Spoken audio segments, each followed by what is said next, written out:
These are unidentified flying objects that people say they are seeing now. Are they proof that we are being visited by civilizations from other stars? Or just what are they? The United States Air Force began an investigation of this high strangeness in a search for the truth. What you are about to see is part of that 20-year search. Vincent Alvarez was walking through a forest just to the west of Lake Tahoe. The sun had set and he was trying to find his way back to camp. He wasn't alone, not exactly. Alvarez had come out hunting with two of his work colleagues. The three men had taken 3 different paths around a ridge, but it turned out to be a much longer walk around than expected, so their plan to meet up again had become complicated. Still, all 3 men were experienced hunters, and knew that this was not a good area to be caught out alone in the dark. They would all be heading back to camp independently. Alvarez's attention was very quickly drawn up to the night sky, when he saw what he thought was a meteorite crossing the darkness above the forest.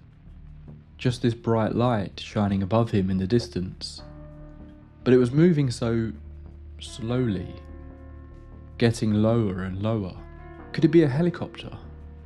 Alvarez didn't have long to think about it when he heard a crunching sound coming from behind him. He spun around just in time to see another light. Alvarez jumped before realizing it was the beam of a torch. He began walking through the trees until he found the source of the light.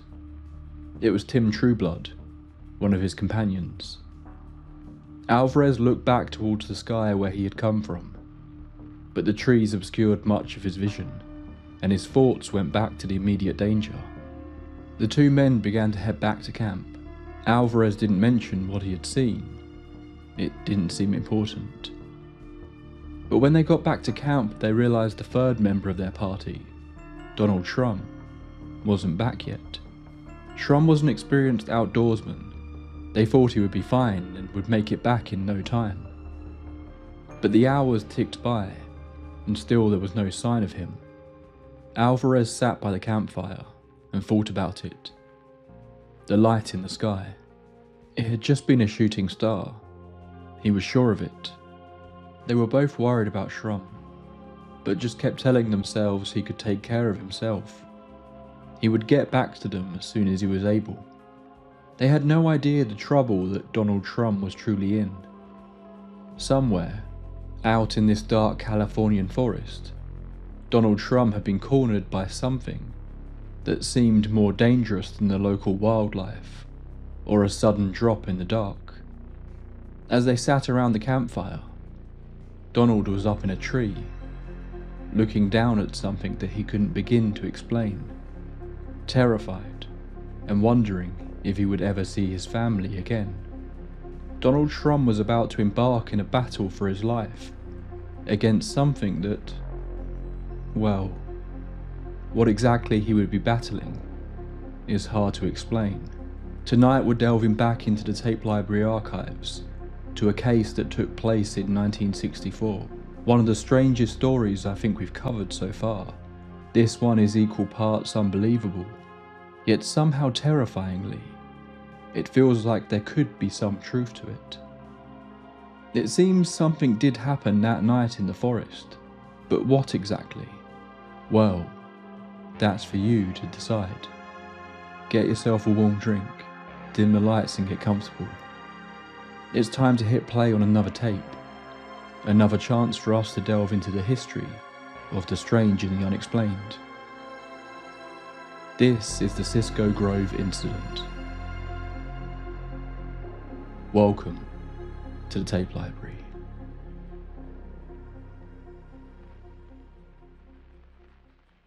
Around 60 miles northeast of Sacramento, California, you'll find an area of forest in the foothills of the Sierra Nevada mountains called Cisco Grove. It was a Friday in 1964, September 4th to be exact, when 3 friends, Donald Shrum, Tim Trueblood, and Vincent Alvarez, set out for what they intended to be a relaxing weekend of hunting and camping in the wilderness. The men all knew each other from work.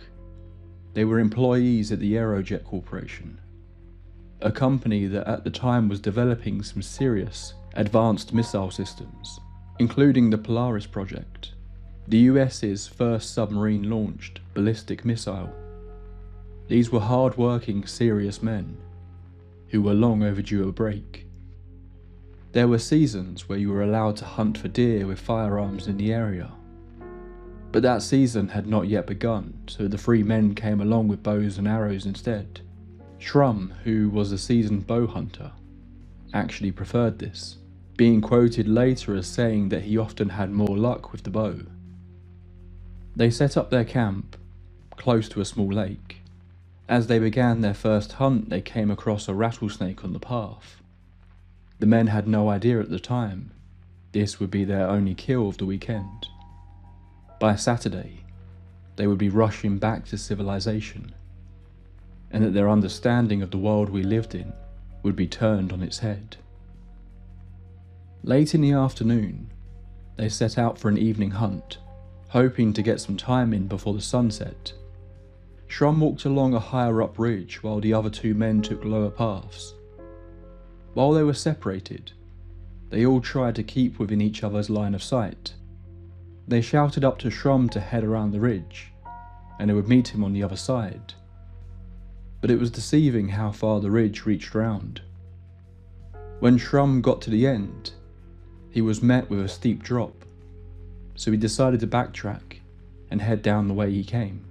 By this point though, he had lost track of his other companions, and the sun was beginning to get low in the sky. As he reached the bottom, Shrum ended up in very brushy country. This, combined with the fact that the sun had now set, not only slowed him down considerably, but made it extremely difficult to move. Quickly, Shrum decided that this was not a safe situation. Despite being covered head to toe in camouflage, it was too dark. He was in unfamiliar terrain, and there were predators out there that could pose a risk to him. In fact, there had been numerous bear sightings in the days leading up to their trip. Rather than stumble about in the dark, Shrum decided he needed to get to higher ground and wait until morning. Shrum saw a large granite cliff face that had a foot-wide crack in it. He walked up it and found a tree right on the edge of the cliff.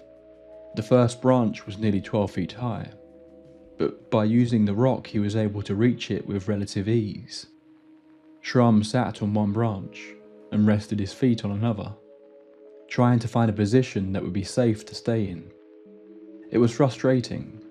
He was sure he was only about a mile away from camp, but it just wasn't worth the risk. A night under the stars wouldn't be the worst thing in the world, he thought to himself, as he braced for what was likely to be an uncomfortable night of rest. It was a little after 7 PM by the time he had himself perched in the tree, and nothing much of note really happened to begin with. He wondered if his companions were still trying to make their way back to camp.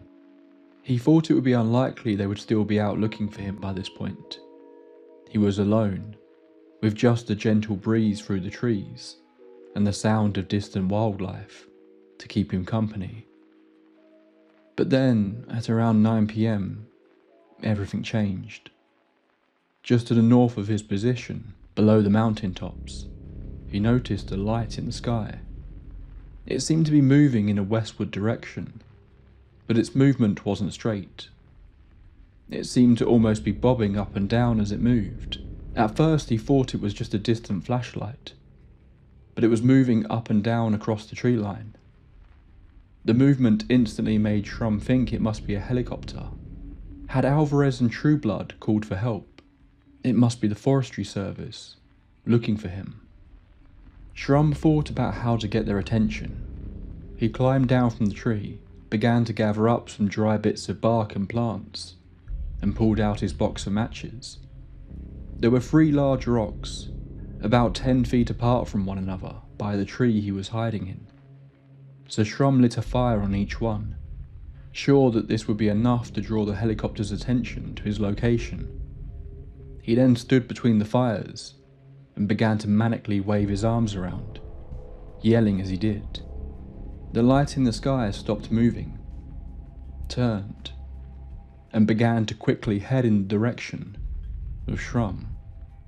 The first inkling that he got that something might be wrong was that despite the light getting closer and closer, he couldn't hear it. Then, as it was a short distance away, it suddenly stopped in place between two trees, hovering, unnervingly silent. He could see the light on the very front of it that had made him mistake it for a helicopter, but now it was closer. The light looked tiny, which seemed surprising given how far its light seemed to travel. Shrum was terrified. He didn't know what this thing was, but he suddenly felt very exposed, out in the open like this. He quickly retreated back to his tree.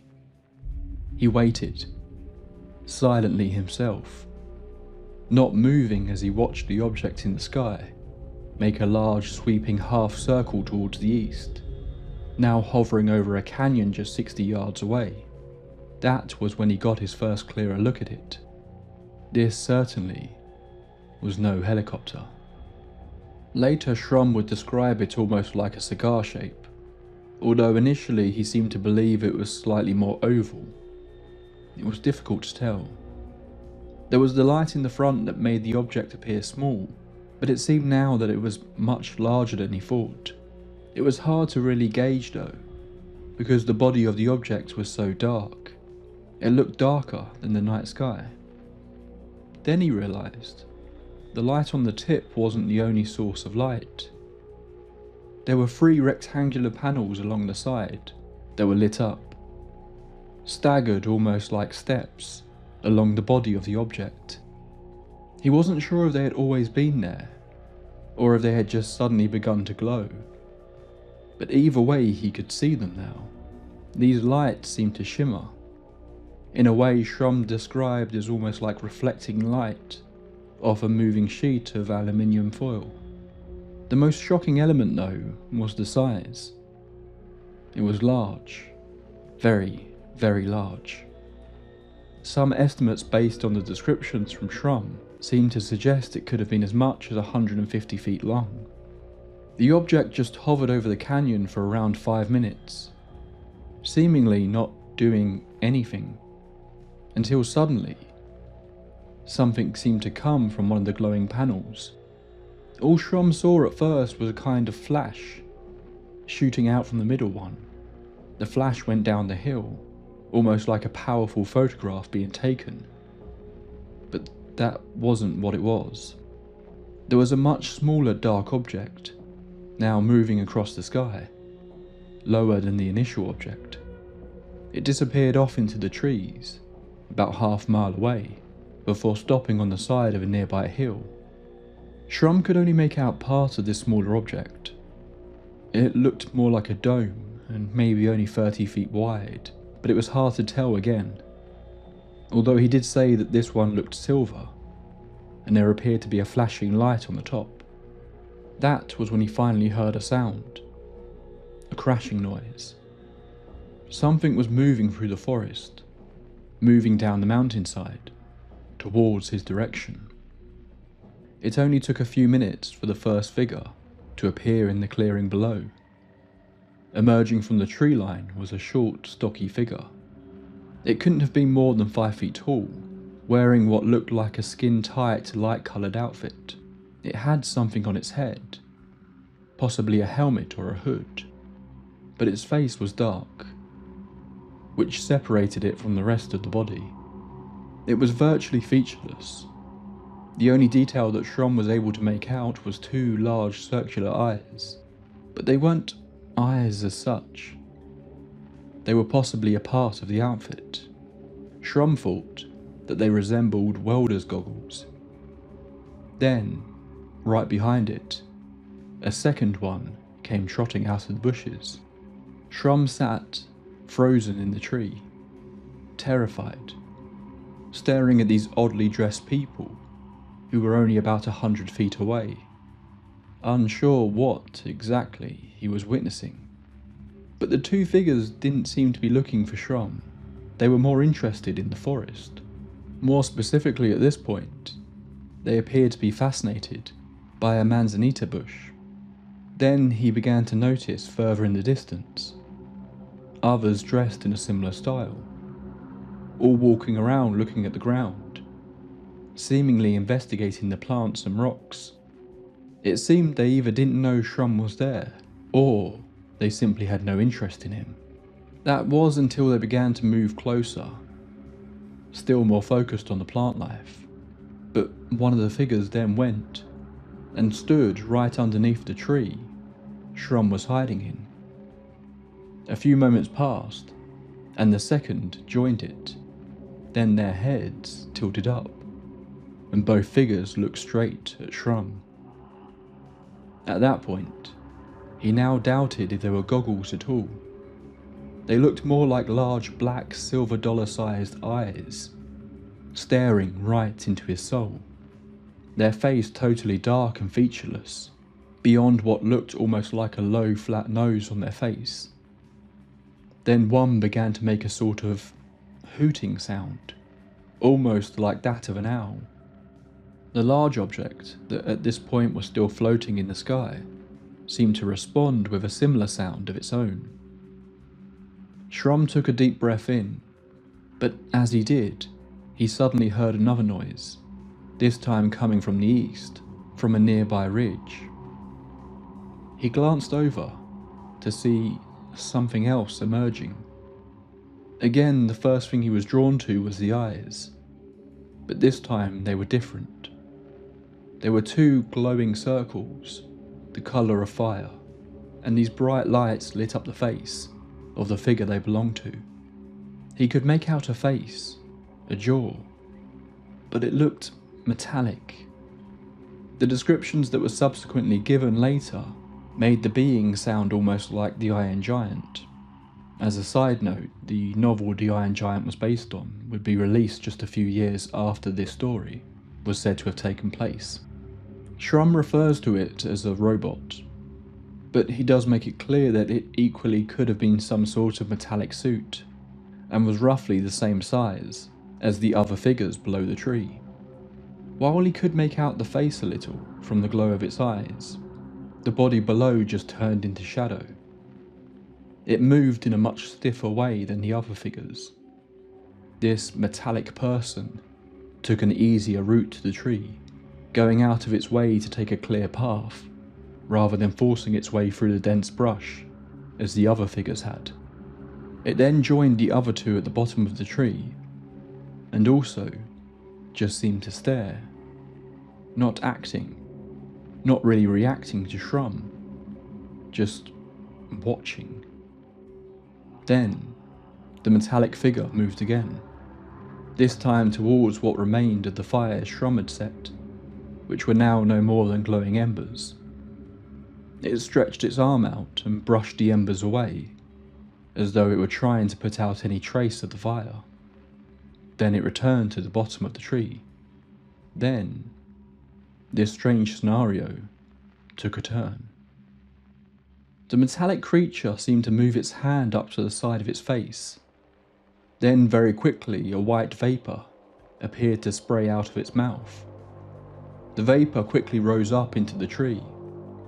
Shrum didn't smell anything, but he suddenly started gasping for breath, and then quickly blacked out, falling onto his bow as he did, lucky to not fall off the branch. Whatever this was didn't seem to incapacitate Shrum for long. He began dry heaving and sat upright again. This was the point when Shrum realised he was in real danger. They had just tried to either kill him or knock him unconscious. He couldn't be sure. But whatever it was, it appeared to be an act of aggression. He pulled back his bow, aimed it at the metallic being, and let go. It crashed straight into the chest, which seemed to instantly create a large flash of light. A light Shrum later described as like an arc welder. It knocked the metallic beam back against some rocks that were 2 feet behind it, but that was about all it did. The other 2 beings in white retreated a little to the tree line and continued to watch. The others in the distance seemed to scatter. He fired again, and then again. Each time the sparks flew, the being stepped backwards, but it didn't seem to damage it at all. Shrum had quickly run out of arrows, so he tried something new. He pulled out one of his pack of matches, lit it on fire, and threw it to the ground. This seemed to be more successful. Both the figures in white and the metallic being moved further away from the tree, so he started to look to see what else he could burn. He pulled off his cap, set it on fire, and launched that towards them too. This seemed to make the large object in the sky retreat as well, shooting off into the sky with such a speed that Shrum didn't even see it move. It was just suddenly further away. But as soon as the fires started burning down, the beings began to advance on the tree again. He began setting fire to scraps of paper, throwing them down, desperately hoping to set a bush on fire, but below him mostly consisted of earth and rock. He burned his money, his hunting license. When that didn't help, he began ripping off pieces of his shirt. Eventually, he was down to just his jeans and t-shirt, with no other flammable belongings remaining. He was successful in starting a small fire, but it didn't seem to be a huge help. He climbed higher into the tree, removing his belt and using that to tie himself to the branch so that he couldn't fall out. Once he was secure, he glanced back down to discover there was now a second metallic figure standing at the bottom of the tree next to the second. The original one approached again, and yet again released the white vapour that seemed to make Shrum momentarily pass out. Luckily his belt held, stopping him from falling, but as consciousness began to return, he looked down this time to see 2 of the figures in white were now climbing up the tree. Shrum in a panic began to launch everything he could down at them. First he pulled a limb off the tree and threw it, then he followed up with coins. He threw down his metal canteen, but apparently the beings in white picked it up, looked at it, and threw it away. This began a cycle. The metallic being would gas him. He would pass out for a brief moment. The beings in white would begin to climb, and Shrum would be forced to do anything he could to scare them off. In between bouts of dry heaving and slipping in and out of consciousness, he screamed, he shouted, he rattled the tree. At one point he even began to imitate the howls of nearby coyotes, hoping it would lead these creatures into believing that some kind of help was headed Shrum's way. While all this was going on, the other figures in white were seemingly still going about their business, looking at plants and collecting samples. It was just these 2, and the metallic beings, that were seemingly hell-bent on trying to get to Shrum. This back and forth continued for hours. Late into the night, Shrum thought there was no hope. He was so terrified of what their intentions were for him, but he had no idea why they were so desperate to get him out of the tree. At one point, that fear and hopelessness got the better of him. He looked down the other side, down the cliff face, and considered undoing the belt and jumping to his death in the canyon. Apparently the only thing that stopped him from doing that was the thought of his young daughter at home, waiting for him to return from his trip. It was, as the first signs of daylight began to fill the sky, that the beings apparently attempted one last plan. The 2 metallic figures moved close together. They were slightly blocked by the branches of the trees, but Shrum said he saw a powerful glow flooding the floor beneath the tree. The two beings were facing each other, lights flashing between their chests. Then a much larger cloud of the same white vapour began to drift up the tree. Shrum felt a blast of intense cold, and then everything went black. Donald Shrum woke up. The sun hadn't fully risen, but the sky was light now. This hadn't been just a few moments of losing consciousness again. Some time had passed. He glanced around. He was dangling over the edge of the branch of the tree. Tying the belt had likely saved his life. He suddenly regained his composure, and his eyes darted back down, expecting to see the figures in white climbing. But there was no one. He looked up into the sky. No object. The smaller object was gone from the further away hill. He was all alone, dangling from a tree.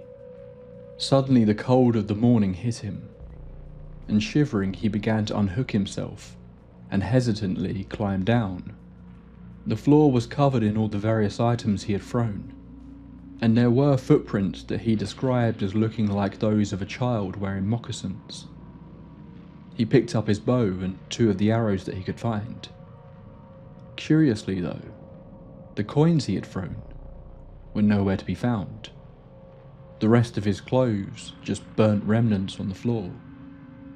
He began to slowly stagger back to his camp, but he only made it about half a mile before exhaustion overtook him, and he collapsed to the floor. After a short while, he was awoken by the sound of whistling. It was Victor Alvarez, who had begun the search for his missing friend as soon as day broke. Alvarez found Shrum collapsed on the floor, his camouflage all gone, now just wearing a t-shirt and jeans, shivering on the ground. Trueblood and Alvarez tried to warm Shrum up back at camp, feeding him and wrapping him in blankets. But Shrum was too weak to explain what had happened.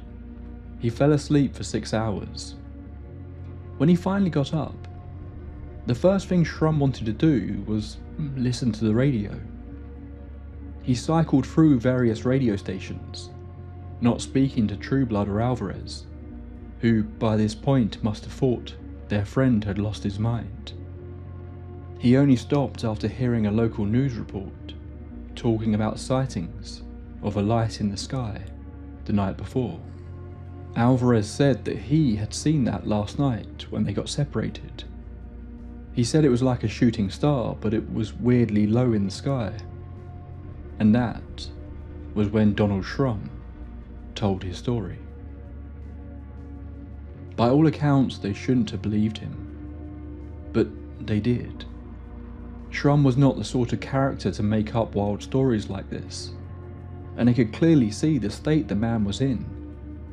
Something had definitely happened to him last night, something all 3 of them struggled to understand. That afternoon, Shrum returned to his home. His wife was shocked by his appearance. In a later letter, she described his return as such. He was white as a sheet. He was walking as though he had walked for hundreds of miles. His eyes were dazed looking. He spoke in a shaky voice. He had dark circles under his eyes. His clothes were filthy, and he had scratches all over his arms. He didn't say anything as he entered, just sat on the sofa, took a deep breath, and told his wife he had something to tell her. Then he laid out the whole story. Judy Shrum's first step was to contact her father, a recently retired Master Sergeant from the nearby Maffa Air Force Base.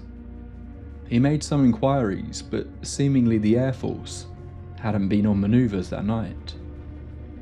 Donald was sick after the incident, often complaining of chest pains, so he didn't go back to work right away. Judy's brother, a nuclear physicist, seemed concerned about the idea of radiation poisoning if Donald's story were true, but seemingly it was just a cold and bruising from the tree branch, and no further symptoms developed, or at least not physical symptoms. For months and even years after the incident, Shrum seemed to be suffering from PTSD. He would wake up at night, covered in sweats, screaming about their eyes. The sound of owls hooting would set off borderline panic attacks in him. His wife would often find him, sat up at night, with the curtains open, staring out into the night sky. Shrum wanted to tell people about what he had experienced, but he was smart about it. All three of the hunters were worried about losing their jobs at the missile factory, so Shrum confided in a few people he thought would take him seriously and offer him advice rather than going public. Initially speaking to a Professor Killick from the Sacramento Observatory. Seemingly, they contacted him the very day that Shrum arrived home. The professor was skeptical, but seemed to imply that he didn't believe that Shrum was faking this story as such. Shrum seemed to genuinely believe this happened to him, and so did his family. Killick sent a letter to the commander of Maffa Air Force Base, explaining the story, and offering to help them get to the bottom of it, if the Air Force wanted to investigate further. Just 3 weeks after his experience, the Shrums were brought to a private residence, just off of the Air Force Base, and questioned by 2 Air Force officers, sitting at a kitchen table in what practically looked like a show home. It was clear that no one actually lived there.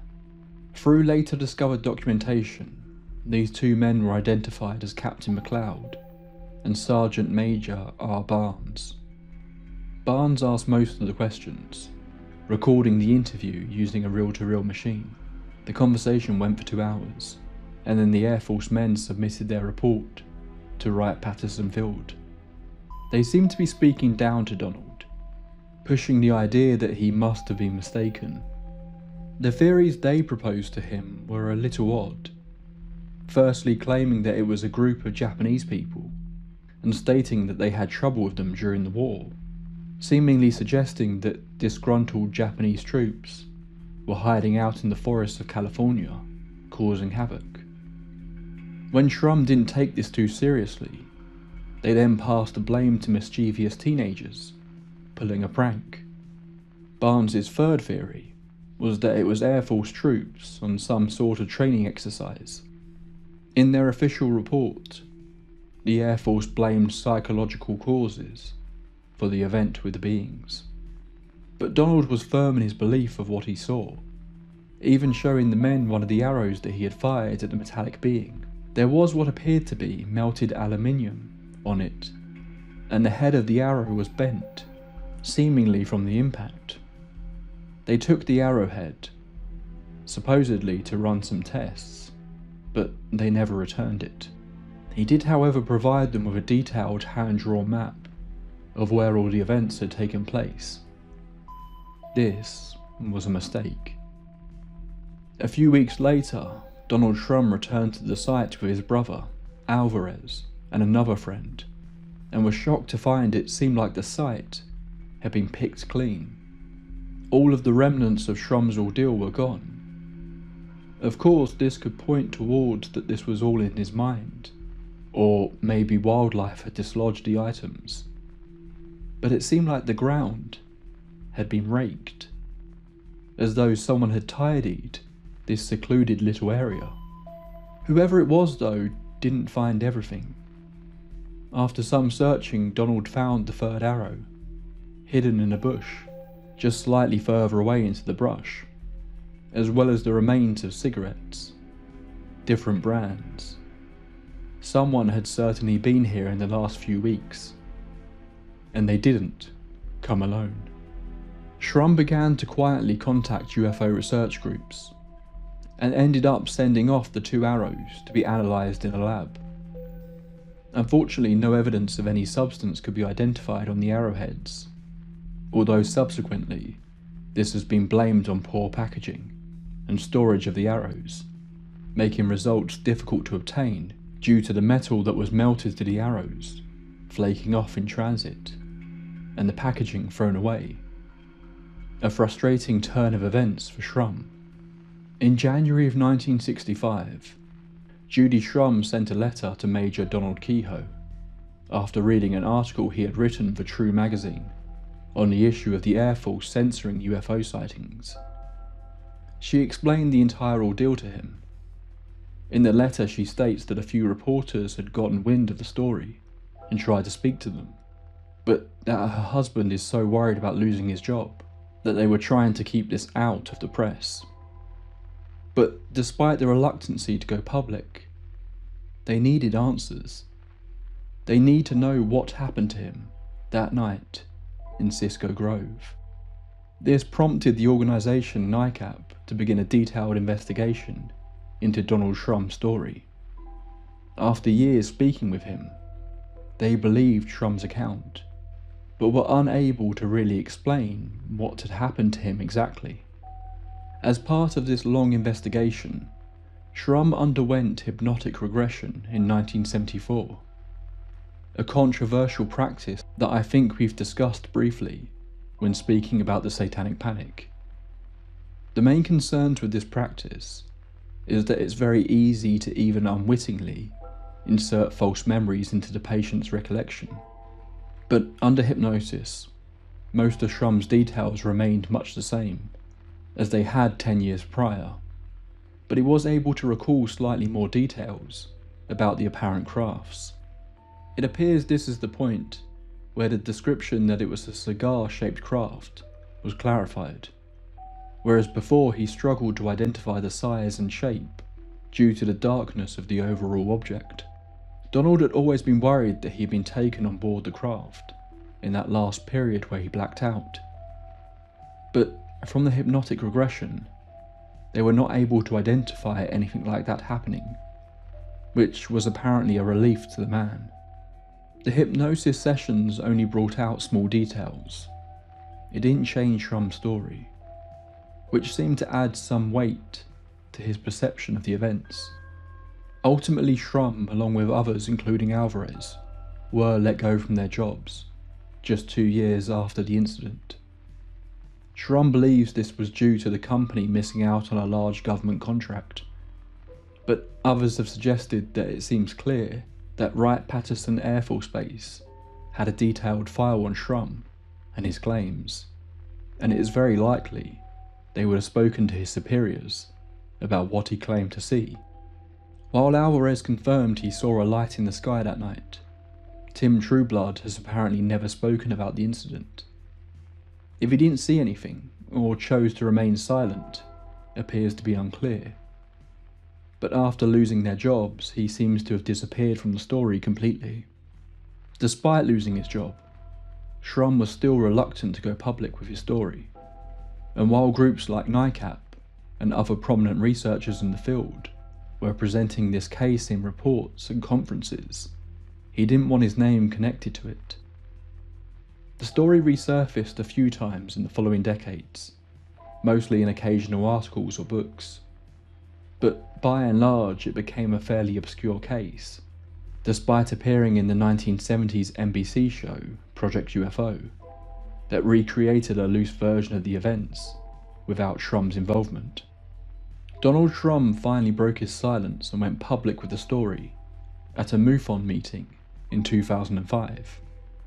This led to the first publication of his name in a 2007 journal, and ultimately a book written by investigators Noe Torres and Ruben Uriarte called Aliens in the Forest in 2011.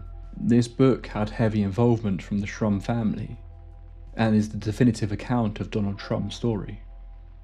This is also the book I have used as the basis for most of my reading on this topic. The book presented a chance for him to finally set the record straight and get his story out there after decades of it being hidden away, only really discussed in serious UFO circles, and at times being twisted. Years after the incident, in 1969, Donald Shrum was on a camping trip. He was there with his wife Judy, Vincent Alvarez, who he was still friends with, and Alvarez's wife too. The group was sitting around a campfire talking, when suddenly Donald went silent. Then he turned and looked up at the mountain ridge behind him. Donald had a buzzing in his ear and a strange sensation that he needed to look towards the mountains. After several minutes of staring, a light shot through the sky, so fast and high that it was unbelievable. A few seconds later, a smaller red light followed behind it, until they went over the mountain and disappeared from view. None of them could explain what they had just seen. That night, as he returned to the tent to go to sleep, Judy Shrum called her husband, placing a handgun under his pillow, something he had never done before. While the nightmares did finally stop, Shrum developed a constant fear of the dark and of the forest that he could never shake. He was always on edge when the sun began to dim below the horizon. The experience ruined his life. This man, a simple man who had no interest in this world of the strange, saw his life turn upside down in the span of one night in his 20s.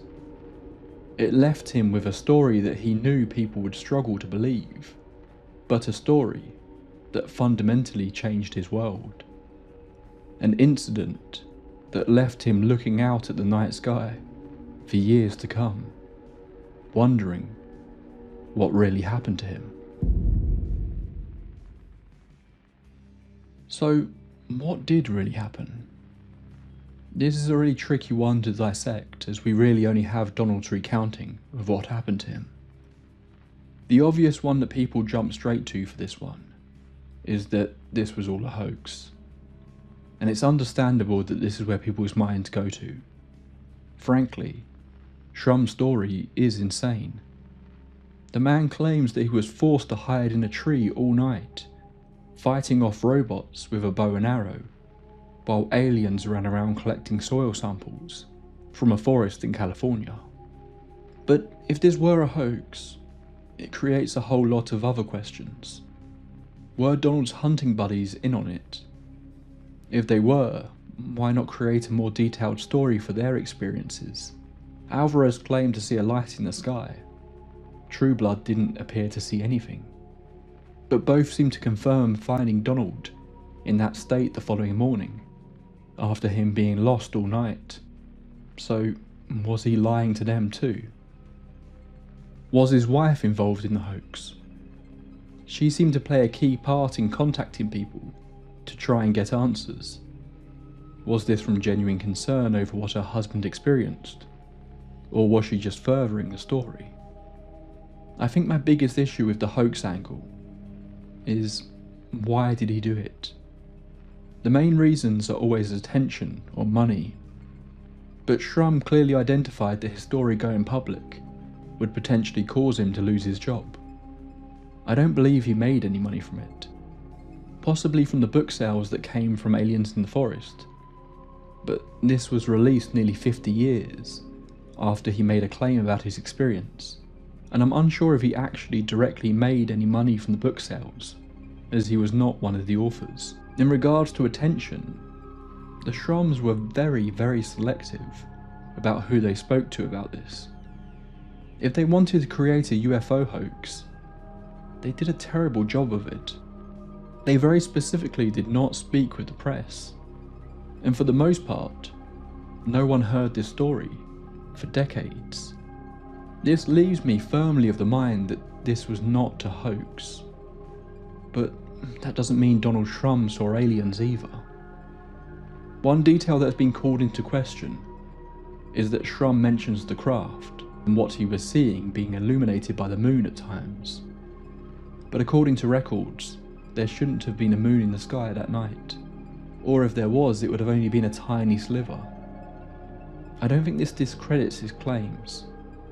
He could be misremembering. He could have wrongly identified a light source as the moon, or he could have been making up this detail to give credence to his ability to see, worried that people would totally dismiss it if he was honest about how dark it was. But it does bring us to the issue of visibility. One of the elements of this story that sticks out to me is the fact that for most of what he witnessed, Donald Shrum was several feet up a tree in a pitch-black forest. A lot of attention has been drawn to the fact that his descriptions of what he saw seemed to mirror the science fiction of the time. But could his visibility have just been poor, and he began unconsciously filling in details in his mind of what he thought these things looked like? For this reason, I think we have to have some serious doubts about his descriptions of what the objects in the sky and the beings actually look like. On the more out there high strangeness theories in cases like this, there is often the idea that these beings, whatever they are, have a way of disguising their appearance based on the mind of the witnesses. The podcast Astonishing Legends brings up the idea here and compares it to the Sandown Clown incident, pointing out the descriptions of Sam the Sandown Clown has some similarities to the Cisco Grove incident. Did these beings present themselves closer to a clown because they were being viewed by children, but something more robotic to Shrum, something closer to what he may have seen on TV at the time? There was the comparison he had made to the eyes being like welder's goggles too, and Shrum was a welder. Is there some kind of mental trickery going on here? Or are they even being created by the minds of those who witness them? But that's a whole crazy rabbit hole you can go down for a very long time. Over the decades, the story at times became confused, with some reports changing details over the years, including a write-up by John Keel. This wasn't due to changes in Shrum's story though, just details being misreported. Shrum's reluctance to become a public figure meant it was tricky to keep the record straight. But transcripts of early interviews and letters in the book paint a clearer picture of what supposedly happened. Shrum has seemingly stuck to his story. I genuinely believe that he believes this really happened. Could it have been some kind of psychotic break? I think this is a tricky one to discuss without any evaluations like this being done on Shrum at the time. It seems like this was not an avenue anyone that spoke with him at the time went down, but then it was the 1960s. Still, each report seems to indicate he appears at the very least to be of sound mind. There were suggestions that the hazardous chemicals from the missile plant could have caused hallucinations, but it appears this theory has been fairly debunked. Of course, there is also the idea of military testing. Had what he witnessed truly been some kind of strange Air Force training mission? Or, the more sinister idea, had Shrum been the subject of some sort of test, maybe drugged with hallucinogens? But for what purpose? It's hard to begin to even try to figure out why such an experiment would be helpful in this specific scenario, but I'm sure there are plenty of theories out there that could point to something like this. So what did happen to Donald Shrum out in that forest? Seemingly, no one knows. Not even Donald Shrum himself. There are so many weird elements to this story that makes it difficult to really latch on to any one theory specifically. But the idea that these were aliens is, I think, one of the least interesting routes you can go down. I believe that Donald Shrum saw something in the forest that night, something that he interacted with, something that traumatized him for the rest of his life. If that were alien, human, a construct of his mind, or something else entirely, I couldn't say. But it's the something else entirely that will keep me awake tonight. Because we love to put events like this in neat little boxes. This was a UFO sighting. This was a cryptid. This was a hoax. This was swamp gas. But I feel this is so based in our perception of reality, our ideas of what could be possible, when maybe events like this aren't explainable in those constructs. Maybe for people like Donald Shrum, they have peered behind the curtain into a world they cannot begin to fathom. Maybe they recreate the events they experienced in their memory, in a way that makes sense to them, twisting little details to make it feel more plausibly connected to a preconceived cultural idea. But in reality, these are events they, nor us, could possibly understand. Maybe there really is something out there, but we just don't have a box for it. And maybe we never will. That's all for this entry into the tape library. Just before we close up the archive for the evening, thank you for watching this episode. I would love to hear your thoughts and theories in the comments below. I don't always get to respond to everyone, but at the very least I read almost every comment. So please, start a conversation.